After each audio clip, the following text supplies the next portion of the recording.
سامي وخواته رالم. سامي نو ماشاءالله په زمینداري باندې هم ډېر ښه پوه دی او هغه ډېرې ویډیوې چې ما جوړې کړې وې د غواو ده هغه هم ماشاءالله د ده دي. نو د ده څه پوښتنه کوم چې څنګه د زمینداري کیسه وایي؟ زمینداري خو ډېره ښه ده، خو زموږ په علاقه کې چې نن ډېره خوشحالي ده.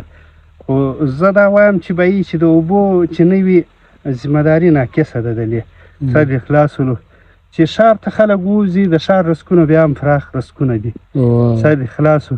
په هغه کې دا دی چې دا یې نسته چې باران پر راغلی دوړې پر راغلې بجلۍ نسته. زموږ علاقه کې اوس سولر دغه ده چې کله وریځي په هغه ورځ اوبه نسته سر دې خلاص و. اوس دا د فصلو د اوبو ضرورت شته، بارانونه نسته سر دې خلاص و.